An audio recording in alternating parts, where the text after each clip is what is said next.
Assalamualaikum saudara, 1 tahun sudah COVID-19 melanda negeri. Hingga saat ini kasusnya terus meningkat khususnya di Kabupaten Siak. Penyebarannya begitu signifikan dengan banyaknya menelan korban jiwa, menimbulkan kematian, menyerang berbagai gejala penyakit atau tanpa gejala.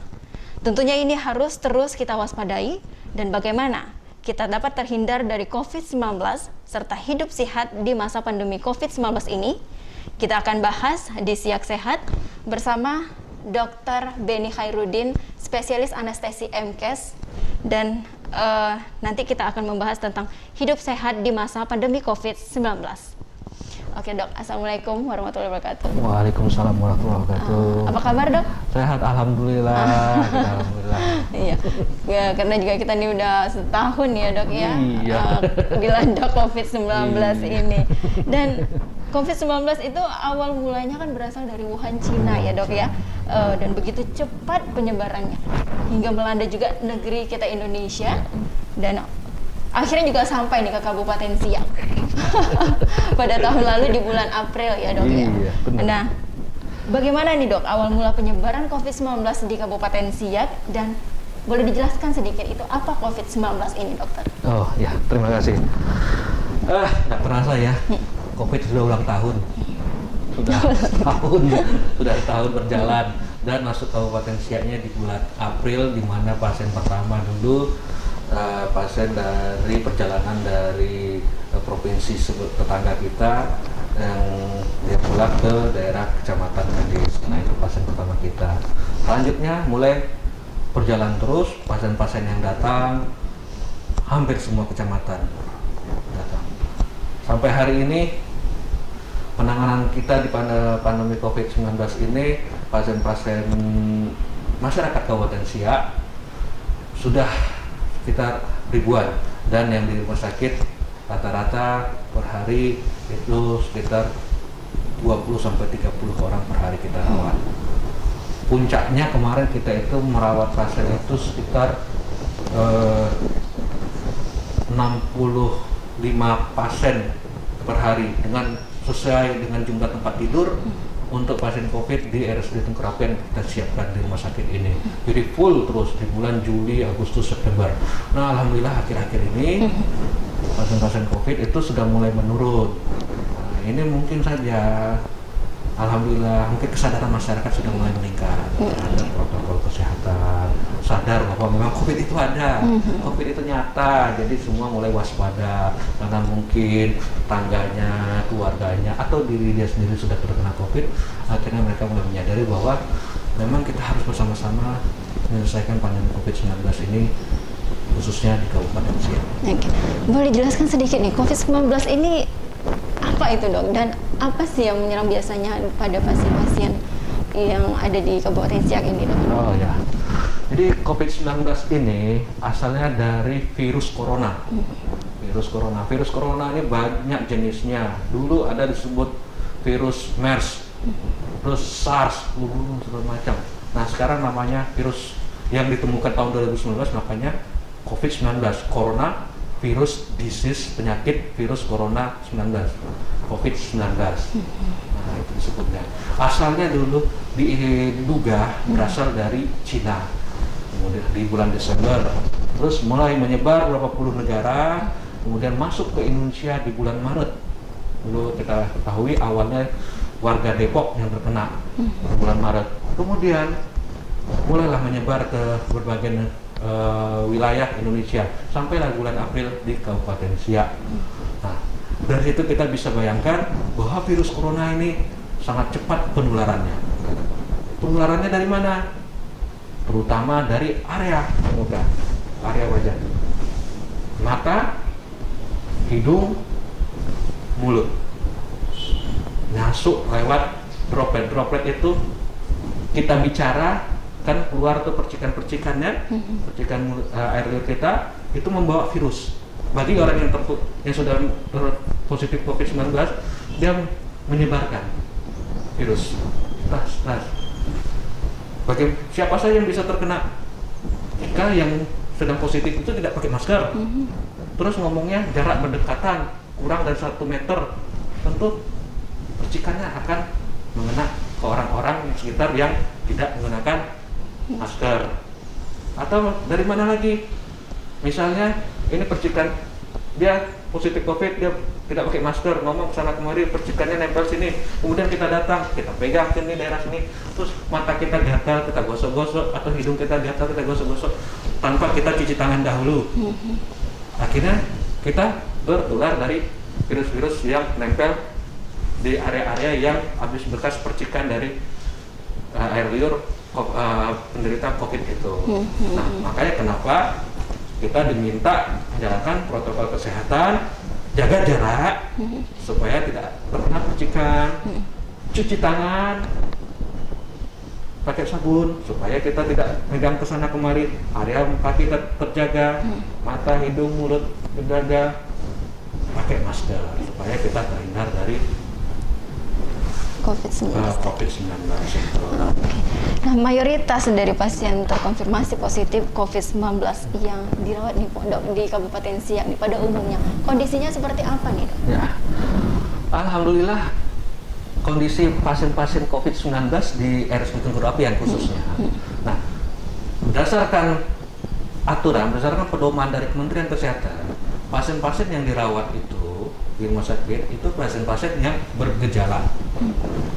Yang tidak bergejala secara peraturan Menteri Kesehatan bisa isolasi mandiri atau dia gejalanya ringan, misalnya cuma demam saja. Cuman pemerintah Kabupaten Siak ini begitu pedulinya terhadap masyarakat, ingin agar masyarakat itu betul-betul tertangani dengan baik. Siapapun yang positif COVID harus di fasilitas yang disediakan pemerintah. Jika dia bergejala, dia di rumah sakit.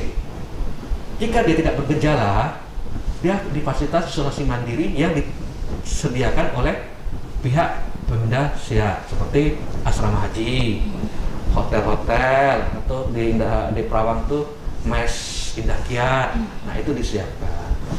Nah, bagaimana kondisi pasien-pasien kita? Secara umum sama dengan mayoritas pasien-pasien COVID di tempat lain. Memang secara data, laporan-laporan dan seluruhnya, 80% pasien-pasien itu tidak bergejala. Jadi karena 80% tidak bergejala, jadi orang selalu menganggap remeh COVID itu. Semua di-COVID-kan, semua di-COVID-kan, nggak sakit kok COVID. Padahal kan kita bisa tahu COVID itu kan dari hasil pemeriksaan swab, PCR. Ternyata ada protein-protein virus COVID itu di dalam tubuh kita. Ternyata virus itu ada di dalam tubuh kita. Setelah dicek, tidak bergejala. 80%, cuma 20% yang bergejala, baik ringan, sedang, berat. Dan dari ringan, sedang, berat itu 20% itu cuma 5% yang berat dan kritis sampai meninggal. Tidak banyak. Tidak banyak. Cuma 5% yang sakitnya berat sampai meninggal, itu cuma 5%. Dan itu memang data dunia seperti itu. Tapi kita kan supaya lebih baik kita menghindari kena COVID. COVID ini gampang menular. Siapa sih yang bisa memastikan dia akan masuk kelompok 80% atau masuk kelompok yang berat? Kan enggak. Lebih baik kita hindari supaya tidak tertular COVID-19 itu. Kalau kita memang abai, ya kalau nasib kita lagi nggak baik, kondisi kita nggak fit, terus stamina kita nggak bagus, kita lagi sakit atau punya penyakit yang lain menyebabkan COVID-nya makin ganas, bisa-bisa kita jatuh ke kondisi yang berat sampai sesak napas. Sudah sembuh pun sak napasnya itu masih ada, bersisa segala macam, terpaksa berobat sampai berbulan-bulan, dan kita ada kasus-kasus seperti itu. Nah, itu yang kita hindari. Kalau sudah kayak gitu kan nanti untuk beraktivitas pun susah. Ya? Berarti banyak sekali dan pasien atau orang-orang nih dengan tanpa gejala ini ya COVID ini ya Dok ya. Dan kalau kita kan untuk mengetahui kita COVID-19 kita harus PCR atau juga swab begitu Dok. Nah, itu bagaimana bisa tahu kita atau kita tidak bergejala nih, tapi rasa-rasanya kita ingin tes lah begitu kan. Kita bisa dapatkan di mana Dok kalau di Kabupaten Siak ini Dok? Di Kabupaten Siak, di beberapa puskesmas, di beberapa fasilitas kesehatan, baik rumah sakit kita bisa lakukan. Bagi yang mau melakukan perjalanan, bisa melakukan pemeriksaan swab antigen atau rapid antibody, atau kalau mau swab PCR itu itu bisa di Rumah Sakit Perawang atau Rumah Sakit Pekanbaru yang ada. Kita di rumah sakit kita ini belum ada, tapi kita bisa untuk screening untuk swab antigen dan swab antibody. Nah, itu untuk menentukannya, dan pelacakannya juga dari orang-orang yang sekitar kita. Apakah kita pernah berkontak dengan orang-orang yang pernah sedang positif COVID-19? Nah, itu perlu kita curigai juga.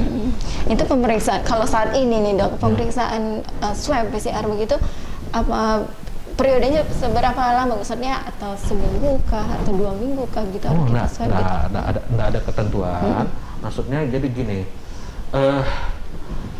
COVID ini mulai terinkubasi, mulai bergejala biasanya 3 sampai 7 hari.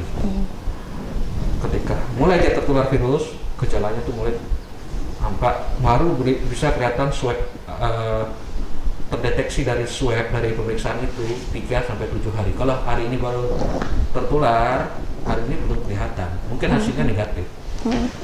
Jadi 3 sampai 7 hari. Minggu depan pun kalau memang mau periksa nggak masalah, tapi kita biasanya per 2 minggu kita periksa, atau tenaga kesehatan per bulan kita periksa. Nah dok, seberapa bahayakahnya COVID-19 ini dok bagi orang-orang tanpa gejala atau yang punya berbagai penyakit begitu dok? Bagi orang yang tanpa gejala, bahayanya dia akan dengan gampang sekali menularkan ke orang lain. Karena dia tidak merasa sakit, karena dia merasa tidak terkena COVID, dia dengan leluasanya akan, kalau dia tidak paham, tidak menjalankan protokol kesehatan, dia akan menyebarkan kemana-mana ke keluarganya bisa. Akhirnya akan semakin banyak yang akan tertular kan COVID-19. Bagi yang mempunyai penyakit misalnya kencing manis, sakit jantung, darah tinggi, sakit paru, atau daya tahan tubuhnya lagi jelek, misalnya HIV atau kanker segala macam, itu tentu COVID ini kan penyakit yang akan menyerang daya tahan tubuh. Daya tahan tubuhnya akan semakin jelek, penyakit-penyakit itu akan semakin muncul. Makanya sering ceritanya terdengar, dia itu kan sakit jantung, kok dibilang COVID? Ya iya. Dia itu kan darah tinggi, kok dibilang COVID? Ya iya, karena COVID-nya itu menyebabkan darah tingginya muncul. Sering kita temui di sini pasien-pasien muda segala macam, yang selama ini dia nggak tahu sakit gula, sakit diabetes mellitus enggak. Dia positif COVID, ketika kita periksa, kadar gula darahnya tinggi sekali. Ada yang masih muda juga, selama ini nggak merasa darah tinggi, ketika sudah positif COVID, tekanan darah tinggi sekali. Nah itu, makanya orang sebut bilang bahwa COVID-19 ini penyakit 1000 wajah. Penyakit 1000 wajah. Semua penyakit muncul gara-gara COVID. Gara-gara COVID-nya muncul semua penyakit yang kita hidup selama ini. Berarti makanya kan orang bilang semua di COVID kan, ya bukan semua di COVID kan, karena COVID itu penyakit-penyakit yang ada di tubuh kita itu muncul. Dia menyerang dan semakin ngedrop berarti ya dok ya. Oke. Nah saat ini kan kita sudah di masa transisi pandemi COVID-19 nih ya dok ya. Di mana-mana berbagai fasilitas umum seperti pasar, tempat wisata dan lainnya juga sudah dibuka. Bagaimana kita berperilaku hidup sehat nih dok? Tapi nanti kita akan lanjutkan ya dok, bincang siang sehat bersama Dr. Benny Hairudin, spesialis anestesi MKes. Usai jeda berikut.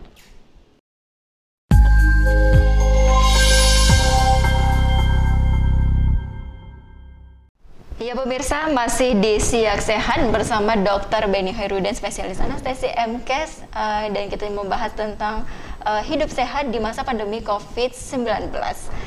Oke dok, di masa transisi pandemi COVID-19 seperti saat ini, berbagai fasilitas umum seperti pasar, tempat wisata, dan lainnya juga sudah dibuka ya dok ya. Nah, ini bagaimana kita menyikapi untuk berperilaku hidup sehat ini di masyarakat? Baik. Ekonomi harus bangkit. Masyarakat butuh makan. Masyarakat butuh biaya hidup. Tentu itu kan harus kita pertimbangkan juga. Tidak mungkin kita terus-terusan tutup. Atau kalau kata beratnya di lockdown, nggak mungkin. Kasihan masyarakat, nanti mau makan apa? Biaya hidup dari mana, biaya sekolah dari mana kalau tidak bekerja. Mau nggak mau kan itu semua dicoba untuk dibuka kembali, baik tempat hiburan maupun tempat fasilitas-fasilitas lain seperti pasar, tempat kerja, dan usaha-usaha yang lain. Tapi bagaimana itu bisa berjalan dengan baik? Ya, supaya bisa berjalan baik, kita harus sadar semua. Usaha tetap, pandemi COVID tetap harus cepat berakhir. Bagaimana caranya? Mari kita sadar semua, terapkan protokol kesehatan dengan baik. Terapkan protokol kesehatan dengan baik. Pertama, pakai masker. Jangan maskernya buka tutup. Sadar bahwa pakai masker itu untuk menghindari kita tertular maupun menularkan. Karena itu kembali lagi seperti tadi, 80% orang tidak bergejala. Siapa tahu yang sedang di sebelah kita sedang terkena COVID, tapi dia tidak bergejala, dia bisa menularkan. Pakai masker. Yang kedua, gimana caranya? Menjaga jarak. Menjaga jarak. Makanya tempat pasar disediakan posisi kios-kiosnya untuk jaga jarak, jangan beramai-ramai di sana, menghindari kerumunan. Nah, yang ketiga, sering-sering cuci tangan, pakai sabun supaya kita ketika menyentuh area mata, hidung, dan mulut kita terbebas dari sentuhan-sentuhan yang tangan kita kotor karena mungkin sempat memegang sesuatu yang ada virus COVID-19-nya atau bakteri penyakit-penyakit lain. Nah, itu gunanya. Kemudian saya menyoroti sisi positifnya dari pandemi COVID-19 ini. Alhamdulillah dengan pandemi COVID-19 ini, masyarakat mulai terbiasa dengan hidup sehat. Selama ini mungkin batuk, pilek, cuek saja nggak pakai masker. Sekarang kan kita wajib pakai masker, nggak batuk pilek pakai masker. Biar mulai sadar bahwa kegunaan masker itu apa. Selama ini kita pegang sana pegang sini langsung makan, langsung megang hidung kita, nggak pakai cuci tangan. Kita sekarang rajin cuci tangan. Dengan sisi positifnya. Selama ini kalau batuk main seenak aja. Sekarang kan ada etika cara batuk, cara bersin. Jangan begini, karena kalau begini percikannya ke tangan kita, terus kita menyentuh sesuatu itu disentuh orang lain akan tertular. Nah, itu. Berarti kita harus sadar diri juga ya, dong ya, harus sadar diri. Sadar diri dengan yang disebut new normal. New normal, adaptasi kebiasaan baru, membiasakan hal-hal yang baru sesuai dengan masa pandemi COVID-19. Harus juga sesuai menerapkan protokol kesehatan. Iya, dari kebijakan yang sudah dibuat juga oleh pemerintah atau berbagai pihak yang sudah kita lakukan juga nih hingga saat ini ya dok ya. Dan saat ini juga terbaru nih dok, kita juga memberikan vaksin bagi tenaga medis. Itu kebijakan baru kita ya dok ya. Dan itu seberapa pentingkah nih dok vaksin ini dok? Vaksin, oke. Vaksin COVID khususnya vaksin COVID-19. Vaksin secara umum gunanya yang pertama mengurangi angka kesakitan dan angka kematian. Vaksin COVID-19 berarti mengurangi angka kesakitan dan kematian karena tertularnya COVID-19. Bagaimana caranya? Karena vaksin itu disuntikkan ke tubuh kita, diharapkan tubuh kita itu terbentuklah suatu kekebalan menghadapi melawan serangan virus COVID-19 itu. Sehingga kalau sudah punya kekebalan dalam tubuh kita, COVID-19 itu akan sulit untuk tertular ke tubuh kita. Kalaupun dia akan menulari tubuh kita, karena vaksin juga tidak 100% bisa melindungi tubuh kita. Kalau dia pun menular ke tubuh kita dan kita mengidap positif COVID-19, insya Allah kita tidak terlalu berat gejala yang akan kita hadapi. Mungkin hanya ringan-ringan saja, mungkin tidak bergejala sama sekali. Nah, kalau sudah kayak gitu, kalau sudah gejala cuma ringan saja atau tidak bergejala sama sekali, tentu kemungkinan terjadi kematian karena COVID semakin jauh berkurang. Ya kan? Nah, kedua, dengan kita semua divaksin, semua sudah kebal karena vaksin, virusnya nggak bisa kemana-mana lagi. Akhirnya selesai, virus COVID-nya selesai, berhenti, pandemi pun berhenti. Kalau pandemi berhenti, hidup kita seperti apa? Bisa kembali normal. Kalau sudah normal, apa? Kita bisa beraktivitas seperti biasa, bisa sekolah lagi anak-anak, bisa belanja lagi, bisa ke pasar lagi seperti biasa, bisa berkumpul-kumpul kembali, bisa pergi liburan kembali, semua jadi bangkit. Nah, itu target kita. Oke, itu memberhentikan penyebaran COVID-19 ya dok ya, dan kita bisa kembali normal. Kembali normal. Itu ya harapan kita. Karena memang 1 tahun ini kita sangat... Jangan sampai COVID ulang tahun yang kedua. Jangan sampai dok. Oke. Ya, kita akan lanjutkan ya dok. Siak sehat usai jeda berikut bersama Dr. Beni Khairuddin, spesialis anestesi MKes.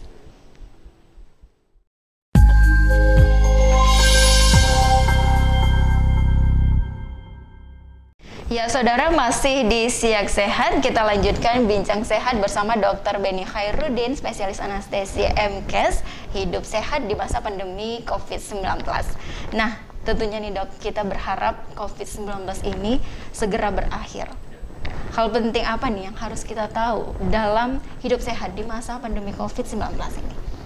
Baik, untuk seluruh masyarakat, tentunya yang pertama tetap kembali lagi jalankan protokol kesehatan dengan baik, disiplin, rubah perilaku kita, sadar akan arti penting dari menjalankan protokol kesehatan tersebut.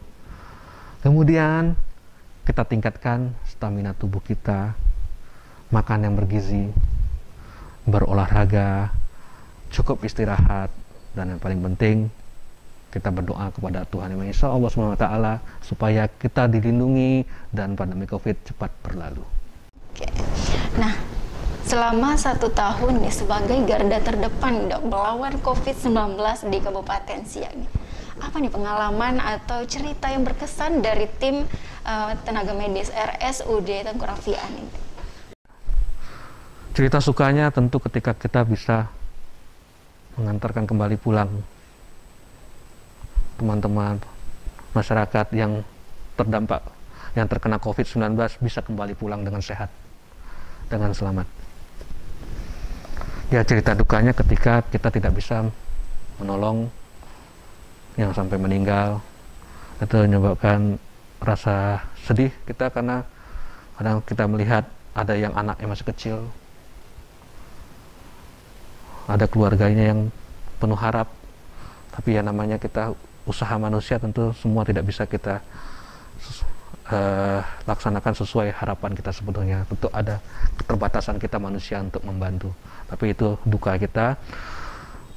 Terkadang dengan hal itu membuat kita semakin kuat, semakin giat, semakin berusaha untuk terus membantu apapun yang terjadi, apapun hadap kendala, permasalahan-permasalahan kami yang hadapi di lapangan, kami harus terus tetap bisa membantu masyarakat. Karena ketika keluarganya terdampak COVID, terpapar COVID-19 dan dirawat, tentu keluarga yang di rumah penuh harap supaya keluarga yang sedang dirawat untuk bisa kembali pulang dengan sehat. Itu yang kami harapkan selama kami yang kami rasakan selama kami menangani pasien COVID-19 itu. Nah dok, sebagai influencer di bidang kesehatan nih dok, bagaimana harapannya sebagai tenaga medis untuk hidup sehat di masa pandemi COVID-19 ini dok? Influencer ya, kalau influencer itu kan sebenarnya bisa mempengaruhi orang-orang komunitas, tapi harus jutaan ya. Kalau saya enggak, saya memang seorang pejabat publik yang bisa memberikan pengaruh kepada masyarakat untuk memberikan edukasi kepada masyarakat. Sebagai tenaga kesehatan, tentunya kita berharap, saya berharap semua tenaga kesehatan bisa menjadi panutan masyarakat di masyarakat, bahwa kita memang memberikan contoh yang baik dalam penerapan protokol kesehatan selama pandemi COVID-19 ini, menjalankan kehidupan sehari-hari baik di tempat kerja maupun di lingkungan rumahnya, tetap disiplin, berperilaku baik, menjalankan protokol kesehatan, cuci tangan, menggunakan masker, menjaga jarak, hindari kerumunan, jangan terlalu banyak untuk berkumpul-kumpul sehingga menyebabkan suatu kerumunan yang potensi terpapar COVID-19 itu makin tinggi. Nah, saya berharap para tenaga kesehatan bisa juga menjaga kesehatan, stamina, dan terus bersemangat agar bisa membantu masyarakat dalam masa pandemi COVID-19 ini. Oke.